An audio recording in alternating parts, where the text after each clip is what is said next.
आज हम पढ़ेंगे विराम चिन्हों के बारे में। विराम चिन्ह कौन कौन से होते हैं और उनका चिन्ह किस प्रकार से होता है। जैसे विराम का अर्थ है रुकना। विराम मतलब ठहराव की स्थिति। हम किसी वाक्य या शब्द को बोलते समय बीच बीच में रुकते हैं तो उन्हें हम विराम, रुकते समय जो चिन्हों का प्रयोग करते हैं उन्हें हम विराम चिन्ह कहते हैं। जैसे पूर्ण विराम, कोई भी जैसे कि सूचना देना हो कि यह मेरा घर है तो पूरा वाक्य हुआ तो वहाँ पे हम पूर्ण विराम का चिन्ह लगाते हैं।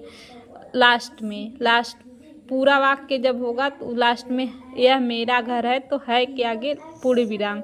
ऐसे अर्ध विराम मतलब आधे आधे वाक्यों को जोड़ने के लिए हमें अर्ध विराम का चिन्ह प्रयोग करते हैं। जैसे कि कपास से खादी बनती है, खादी से वस्त्र बनते हैं। कपास से खादी बनती है तो है के आगे अर्ध विराम लगाएंगे, फिर खादी से वस्त्र बनते हैं।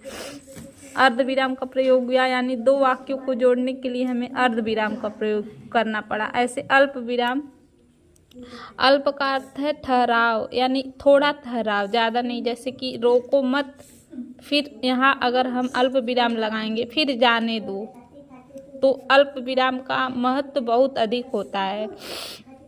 ऐसे प्रश्न चिन्ह जैसे कोई भी प्रश्न, हमारे देश का क्या नाम है, तो हमारे देश का क्या नाम है एक प्रश्न हुआ। प्रश्न के खत्म होने पर हमें इन चिन्हों का प्रयोग करना पड़ता है तो इन्हें प्रश्न चिन्ह कहते हैं। ऐसे विस्मयादिबोधक चिन्ह होते हैं।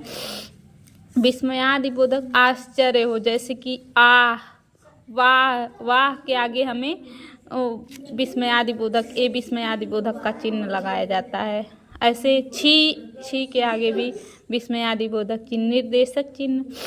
निर्देशक चिन्ह ऐसे लगाया जाता है।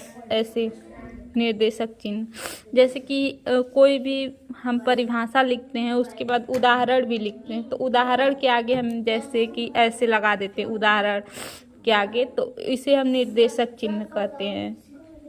उसके बाद शब्द चिन्ह हुए होते हैं। जैसे कि कोई विशेष व्यक्तियों के नाम हो गया, कोई विशेष पुस्तक के नाम हो गया तो हमें शब्द चिन्ह लगाते हैं।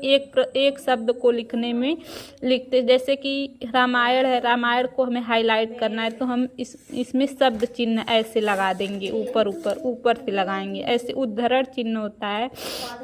जैसे किसी वाक्य को, कोई वाक्य अगर जो है बहुत महत्वपूर्ण है तो उसमें हम उद्धरण चिन्ह का प्रयोग कर देते हैं। वाक्य कोई मतलब जैसे कि किसी पूरा हम कहानी लिख रहे हैं तो उस कहानी में कोई मुख्य चीज़ है तो उसमें हम उद्धरण चिन्ह से कर देते हैं ताकि वो हमें दिखाई दे और उसे सब लोग पढ़ें, इसलिए उद्धरण चिन्ह का प्रयोग करते हैं।